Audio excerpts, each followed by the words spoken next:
वो जब कहीं भाग नहीं रहे हैं, अगर वो भागना रहता तो पहले भाग के रहते। उन्होंने आत्मसमर्पण किया और समर्पण करने के उपरांत फिर उनको पुलिस ने कस्टडी में लिया है, रिमांड पे लिया है। तो उस हिसाब से जब उनके चांसेस काफ़ी कम हो भागने का, तो उस हिसाब से उनको पेशेवर जो मुजरिम की तरह उनको ट्रीटमेंट नहीं देना चाहिए मेरे हिसाब से। बाहर तो अभी भी आ सकते हैं, अगर वो बेल उनको मिल जाता है यहाँ से बेल। सारा केस है, सब केस में बिल मिल जाए। हाँ हाँ, कोई बड़ी बात नहीं है। वो सब लोगों को 50-50 केसेस में बिल मिलता है। अभी तो 6 ही केस हुआ है और वो एक्चुअली सेम टाइप के केसेस। सिंपल सी बात है कि मान लीजिए आप किसी के कस्टडी में है, तो ऑब्वियस है कि आप उसके प्रेशर में रहेंगे जी। तो आपका बयान स्वतः आपका दिया हुआ ओन वॉल्यूशन से, अपने मन मर्जी से दिया बयान नहीं माना जाएगा, क्योंकि अभी तक आप जो भी देख रहे हैं, जो आपको सारी मीडिया में चल रहा है, वो आपको एक पक्ष सच देखने को मिल रहा है। ये जब केस एडवांस स्टेज में जाएगा, जब उनकी तरफ से वकील अपियर करेंगे, उनका डिफेंस रखेंगे, तब आपको देखने को मिलेगा है कि आप जो इनकम कमाए हैं, आपका वैलिड सोर्स ऑफ इनकम जो है एक्चुअली इलीगल तरीके से कमाया गया हुआ है, तो वो उनके पास एक्चुअली वो सक्षम है इस चीज़ को फ्रीज करने के लिए। बिहार पुलिस के तरफ से हर एक पहलू को ट्वीट करके दिखाया जा रहा है, कुछ नहीं लग रहा है जिसमें बिहार पुलिस को ज़्यादा ही इंटरेस्ट है मनीष कश्यप केस में।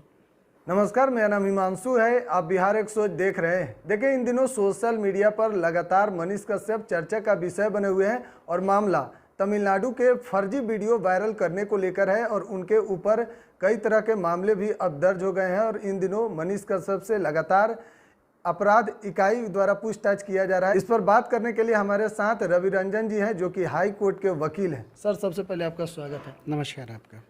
मनीष कश्यप को लेकर लगातार लोग अपने नज़रिए से देख रहे हैं, लेकिन आप लोग कानून के रखवाले हैं, आप लोग इसे किस नज़र से देखते हैं? कानून के रखवाले हैं तो हम लोग कानून की नज़र से देखते हैं। उन पर एफआईआर हुआ है, तो चूँकि 3 एफआईआर यहाँ पर बिहार में हुआ है और 3 एफआईआर शायद तमिलनाडु में हुआ है, तो चूँकि वो उन्होंने आत्मसमर्पण किया था बेतिया में और उसके बाद उनको कस्टडी में ले लिया गया है, अभी जुडिशियल रिमांड पे है, तो जो न्यायिक प्रक्रिया है उसके अनुसार कार्य होगी। और फिलहाल तो जहाँ तक हम भी मीडिया इंफॉर्मेशन से गैदर कर रहे हैं कि उनको फिर अभी फ़िलहाल तमिलनाडु पुलिस आई हुई है, उनको रिमांड से वहाँ तमिलनाडु में प्रोड्यूस किया जाएगा, तो ये न्यायिक प्रक्रिया चलेगी। यहाँ से फिर उनको तमिलनाडु लेके जाया जाएगा, फिर चूँकि वहाँ भी जाँच चल रहा है, वहाँ पर भी 3 एफआईआर हो चुका है, तो ये प्रोसेस अभी चलेगा। क्योंकि एफआईआर होने के उपरांत तो इन्वेस्टिगेशन होता है, जो भी जांच एजेंसी, जैसे हमारे यहाँ बिहार में आपको इकोनॉमिक ऑफेंस यूनिट ने केस किया हुआ है, तो इकोनॉमिक ऑफेंस यूनिट ने अपना केस करा, जो कि आए दिन आजकल फ्लैश भी करता रहता है। इनफैक्ट बिहार पुलिस के ट्वीट भी हैं, उनके माध्यम से जो नए जो न्यूज़ क्या कहते हैं उसमें खुलासे हो रहे हैं उस केस में, वो आ रहे हैं। वो तो प्रोसेस वो चलता ही रहेगा। और जहाँ तक इसमें प्रक्रिया की बात है, तो 2 प्रक्रिया होती है। एक तो पुलिस को क्या करना है, तो पुलिस को जांच करना है, जांच करके उनको जो भी एविडेंस आती है, वो जो एफआईआर में एलिगेशन है, जो उन पर आरोप लगा है, वो या तो फॉल्स करेगी या फिर ट्रू करेगी, जो भी होता है वो प्रूफ करेगी कि उन पर आरोप जो लगे हुए हैं। और उसके बाद जहाँ तक इनके पास है, तो इनके पास जो लीगल राइट होती है इनके पास, मनीष कश्यप जी के पास, तो वो अपना बेल का रेमेडी ले सकते हैं। पर चूँकि यहाँ पे भी 3 केस है और 3 केस वहाँ पे भी है, तो कि सारे के सारे केस में उनको बेल लेना पड़ेगा। तो वो एक न्याय प्रक्रिया है। बहुत सारी प्रक्रिया हैं। वो केस के क्या कहते हैं क्वाश करने के लिए भी हाई कोर्ट जा सकते हैं, पर चूँकि मामला यहाँ पे 2 स्टेट का है, एक तमिलनाडु हो गया, एक बिहार हो गया, तो आपको उनको दोनों जगह प्रेफर करना पड़ेगा कि 2 जगह केस चल रहे हैं। इनफैक्ट और भी ऑप्शंस है, कहने का मतलब वो सुप्रीम कोर्ट भी जा सकते हैं आज के डेट में, क्योंकि 2 जगह एक साथ लगातार केस वो हैंडल तो नहीं कर पाएंगे। मतलब कहने का मतलब 2 जगह उनका ट्रायल चलेगा, तो वो सुप्रीम कोर्ट भी जा सकते हैं ये कहते हुए कि कोई एक जगह ट्रायल चल सके। तो ऑप्शंस तो क्रिमिनल लॉ में जो रेमेडी है उनके पास, वो उनको नेचुरली अवेलेबल है। तब वो उन पे डिपेंड करता है, वो खासकर उनके वकील जो भी उनको रखेंगे और उनके हिसाब से जो लीगल ओपिनियन वो देंगे, उस हिसाब से वो अपना अडॉप्ट करते हुए आगे कार्रवाई करेंगे, तो वो तो उनके बात के लिए है। लेकिन हमारे लिए जहाँ तक है, पुलिस अपना काम कर रही है और पुलिस जो काम कर रही है, तो थोड़ा बहुत जो प्रचार विक्रय जो आए दिन देखने को मिल रहा है आपको ट्वीट के माध्यम से, हालांकि काफ़ी ये अपने आप में खैर अच्छी चीज़ है, लेकिन फिर भी अपने आप में ये थोड़ी बहुत ये लगता है, डाउटफुल लगता है कि बिहार पुलिस एक तरह से एडवर्टीजमेंट की तरह ही अपना वो जो कार्य कर रही है। एक तरह से कहा जाता है एडवर्टीजमेंट किया जा रहा है कि हम ये स्टेप बाय स्टेप वो जो ट्वीट करके बता रहे हैं हम, तो ये एडवर्टीजमेंट है। मतलब ठीक है, मीडिया की तरफ से इस केस को काफ़ी तवज्जो दिया जा रहा है, जो भी किसी भी कारण से दिया जा रहा है, तो सरकार भी पीछे नहीं है, सरकार भी उस चीज़ को वही कर रही है। लगातार बिहार पुलिस के तरफ से हर एक पहलू को ट्वीट करके दिखाया जा रहा है। कुछ नहीं लग रहा है जिसमें बिहार पुलिस को ज़्यादा ही इंटरेस्ट है मनीष कश्यप केस में? आप कह सकते हैं, वो अनुमान लगाया जा सकता है, ट्वीट करके इस चीज़ को करना चाह रहे हैं या फिर अपनी पीठ खुद से तपाने की कोशिश कर रहे हैं कि हम उनके लिए ये बहुत बड़ा केस है एक्चुअली।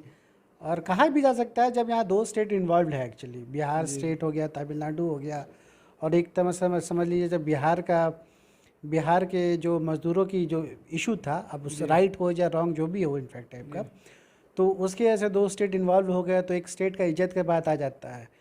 तो एक स्टेट का रेपुटेशन को लेकर Bihar police step by step इस चीज़ को ट्वीट करके बता रही है, तो मे भी वो अपने आप को प्रूव करने की कोशिश कर रही कि वो सक्षम है और उन्होंने काफ़ी कम समय में इस चीज़ को पर्दाफाश किया है, तो टाइप का ये कहा जा सकता है। अच्छा, साधारण भाषा में लोग जानना चाहते हैं कि अगर केस ट्रू हो गया तब मनीष कश्यप को क्या क्या इसमें सज़ा हो सकता है और कितने दिन के लिए हो सकता है? नहीं, सज़ा तो देखिए जो भी सेक्शंस लगा हुआ है, मेन बात है कि इसमें एक केस तो लगा हुआ है नहीं, तो एक केस ट्रू भी हो जाएगा तो केस ट्रू होने जाने से मतलब केस ट्रू होने का मतलब होता है कि आपको जांच एजेंसी जो भी इन्वॉल्व है केस ट्रू कर देगी, उसके बाद ये मामला जो सक्षम न्यायालय जो रहेगा, क्रिमिनल कोर्ट रहेगा, उनके पास जाएगा, उसके बाद संज्ञान होगा, चार्ज फ्रेम होगा, फिर एविडेंस होगा। तो ये काफ़ी लंबा प्रोसेस है, ये छोटा प्रोसेस नहीं है। और इन सारी चीज़ों के बाद मान लीजिए जितना क्योंकि कई बार क्या होता है, आपका जो एफआईआर में सेक्शंस लगा हुआ है तो ट्रायल के समय ये बदल भी सकता है, ऐड ऑन भी हो सकता है और उसमें से घटाया भी जा सकता है।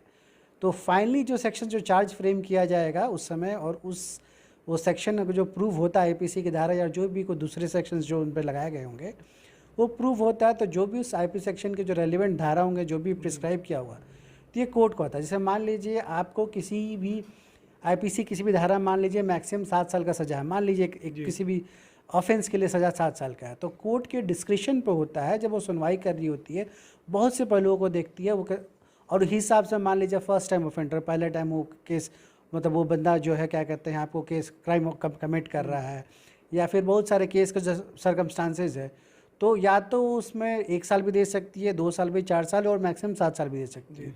तो केस टू केस डिपेंड करता है। तो अभी मेरे हिसाब से अभी इस पर कुछ भी टिप्पणी करना इनफैक्ट काफ़ी पहले हो जाएगा, तो उस पर, और चूँकि अभी तो ये चीज़ स्टार्ट हुआ है और ये जो बार बार कह रहे हैं कि काफ़ी जो उनको कस्टडी में लिया गया है तो काफ़ी चीज़ का खुलासा हो रहा है, तो ये सब चीज़ देखिए जब उनके वकील हाजिर होंगे, वो केस जब क्रिमिनल कोर्ट में जाएगा तो बहुत सारी डिफेंसेस उनके पास अवेलेबल होंगे कि जैसे आप मान लीजिए कस्टडी में वो कुछ भी बोलते हैं, जो कस्टडी में कुछ भी कबूलते हैं तो वो एविडेंस एक्चुअली मजबूत एविडेंस नहीं माना जाएगा एक्चुअली। कन्फेशन स्टेटमेंट जो कहा जाता है, तो कन्फेशन स्टेटमेंट रहती है मजबूत एविडेंस, इसको नहीं माना जाता है।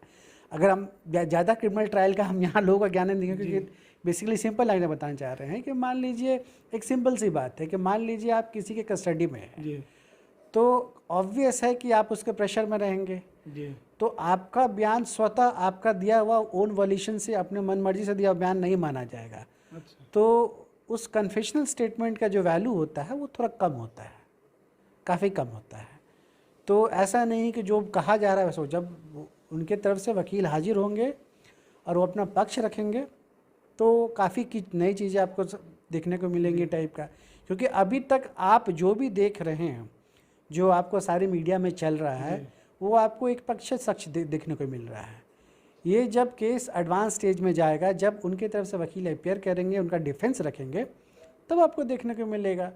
बाकी अभी इस पे एक पक्ष पे आपको जो भी न्यूज़ मिल रहा है कि उनके अकाउंट से इतना पैसा निकला है, 34 लाख निकला, बहुत सारे लोगों से जो भी है बहुत पैसा उनके अकाउंट से निकला, वो बहुत से लोगों से कांटेक्ट में थे और पैसा आपको एडवर्टीजमेंट करते थे बिना लीगल परमिशन के, जो भी ये सारी चीज़ तो निकलता ही रहेगा।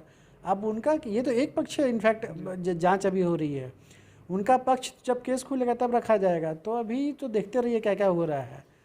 अच्छा, लोग जैसे जानना चाहते हैं, एक और सवाल आ रहा है कि उनके खाते को जो फ्रीज किया गया उसको लेकर सवाल उठ रहे हैं कि जब प्रॉपर तरह से सारे टैक्स भरते थे फिर खाते को क्यों फ्रीज किया गया है, इसका प्रक्रिया क्या होता है, थोड़ा समझाइए। प्रक्रिया आपको ये है, चूँकि इसमें इकोनॉमिक ऑफेंस यूनिट इन्वॉल्व है, तो उनका स्टैंडर्ड प्रोसीजर होता है कि मान लीजिए आपको कहीं से भी उनको लगता है कि आप जो इनकम कमाए हैं, जी आपका वैलिड सोर्स ऑफ इनकम जो है एक्चुअली इलीगल तरीके से कमाया गया हुआ है, तो वो उनके पास एक्चुअली वो सक्षम है इस चीज़ को फ्रीज़ करने के लिए, वो सक्षम कर सकते हैं। लेकिन उनके पास जो है, आपको जो मनीष कश्यप है उनके उनके पास, जैसा कि मैंने कहा, कानून के अंदर उनको भी डिफेंस, उसको अनफ्रीज करवा सकते हैं। तो चूंकि अभी जब स्टार्ट ही हुआ, तभी काफ़ी ये स्टार्ट प्रोसेस कहा जाएगा, तभी तब उनके वकील को हाजिर होने दीजिए, बहुत सब कुछ किया जा सकता है। और फ्रीज करने का पावर तो है, जब कोर्ट को कोर्ट नहीं है इसमें, क्योंकि जांच एजेंसी है, उनको पावर है। इकोनॉमिक ऑफेंस यूनिट है, जो कि स्पेशल एजेंसी है एक्चुअली, ये पुलिस से, नॉर्मल पुलिस जो आप देखते हैं उनसे ज़्यादा उनको पावर मिला हुआ है। और ये स्पेशल केसेस ही आपको जांच करते हैं, इकोनॉमिक केसेस के जो केसेस होते हैं वो स्पेशल जांच करते हैं। नेचुरली जो जैसे CBI हो गया आपको, तो नॉर्मल पुलिस से उनको ज़्यादा पावर रहता है, तो वो कर सकते हैं, उसमें कोई बड़ी बात नहीं है। अच्छा, इस पूरे मामले में मनीष कश्यप मतलब अगर सजा होता भी है तो कितने दिन में बाहर आ सकते हैं? वही बात होगी, बाहर तो अभी भी आ सकते जी। हैं, अगर वो बेल उनको मिल जाता है यहाँ से इतना बेल। सारा केस है, सब केस में बिल मिल जाए? हाँ हाँ, कोई बड़ी बात नहीं है, वो सब लोगों को 50-50 केसेस में बिल मिलता है। अभी तो 6 ही केस हुआ है, और वो एक्चुअली सेम टाइप के केसेस हैं, जी सब। तो कोई बड़ी बात नहीं है। मैं चूँकि वकील हूँ, तो मैं तो इस पर टिप्पणी कर सकता हूँ जी कि बेल तो चूँकि एक ही टाइप के केसेस है, तो अगर एक में बेल मिल गया तो बाकी केसेस में मिलना कोई बड़ी बात नहीं है, क्योंकि अलग अलग टाइप के केसेस नहीं है। तो जब एक बार वो अरेस्ट हो गए हैं, तो अगर चार्जशीट एक बार सबमिट हो जाता है उनके खिलाफ, मान लीजिए पुलिस एजेंसी अपना चार्जशीट सबमिट कर देती है, तो उसके बाद वो बेल, कंडीशनल बेल उनको मिल जाएगा, ये कहते हुए कि ठीक है, आप जैसे जैसे केस ट्रायल चलेगा आप उसमें आप अपना सहयोग देते रहिएगा, खुद हाजिर होंगे या वकील के माध्यम से कोर्ट ट्रायल में हाजिर होते रहेंगे, उनको बेल मिल जाएगा। बाकी ट्रायल में अभी लंबे समय लगेगा, तो ट्रायल में काफ़ी टाइम लगेगा एक्चुअली। तो अभी ये कुछ भी सोचना कि कितना दिन के लिए जाएंगे, वो तो कोई बड़ी, इस पे ये सोचना बेफिजूल बातें हैं। ज़्यादा मान लीजिए अभी ठीक है, चूँकि 2 गवर्नमेंट इन्वॉल्व है, तमिलनाडु गवर्नमेंट इन्वॉल्व है, बिहार की सरकार इन्वॉल्व है, तब भी बेल मिल जाएगा, कोई बड़ी बात नहीं है, इतना भी बड़ा ऑफेंस नहीं है। अब क्योंकि इसको मीडिया फ्रेंची ज़्यादा बनाया गया है, तो बेल मिल जाना चाहिए आराम से, कोई बड़ी बात नहीं है। मतलब कुछ दिन रहेंगे कस्टडी में, बेल मिल जाएगा। अच्छा, एक और सोशल मीडिया पर तस्वीर वायरल हो रहा है मनीष कश्यप का, जिसमें उनके सर को गमछा से बांध दिया गया है, तो लोग अब उस पर कह रहे हैं कि कोई आतंकवादी है जो इस तरह से उनके साथ ट्रीट किया जा रहा है। ये चीज़ तो गलत है, इसके लिए उनके पास भी रेमेडी है एक्चुअली। आप गमछा से बांधा हुआ है, तो वो मान लीजिए उनको आइडेंटिटी छुपाने के लिए किया जा रहा है, लेकिन उनका हाथ भी एक्चुअली हैंडकफ किया गया है जी। तो वो इतने बड़े सजाफता आदमी नहीं है, इतने बड़े मतलब अपराधी भी नहीं है अब। लेकिन इस चीज़ का दुरुपयोग हुआ, उसके लिए वो ह्यूमन राइट्स कमीशन में केस फाइल कर सकते हैं, और इसके लिए ये उनके ह्यूमन राइट्स का उल्लंघन है एक्चुअली। ये तो उल्लंघन है, जो फोटो वायरल हुआ है, अगर वही फ़ोटो है तो निश्चित रूप से ये उनके ह्यूमन राइट्स का वायलेशन है। वो जब कहीं भाग नहीं रहे हैं, अगर वो भागना रहता तो पहले भाग के रहते। उन्होंने आत्मसमर्पण किया, और समर्पण करने के उपरांत फिर उनको पुलिस ने कस्टडी में लिया है, रिमांड पे लिया है। तो उस हिसाब से जब उनके चांसेस काफ़ी कम हो भागने का, तो उस हिसाब से उनको पेशेवर जो मुजरिम की तरह उनको ट्रीटमेंट नहीं देना चाहिए मेरे हिसाब से। और इस तरह से हमारे हिसाब से ये कि उनके जो उनका ह्यूमन राइट्स है उनका उल्लंघन हुआ है, तो इसके लिए वो बाकायदा केस फाइल कर सकते हैं।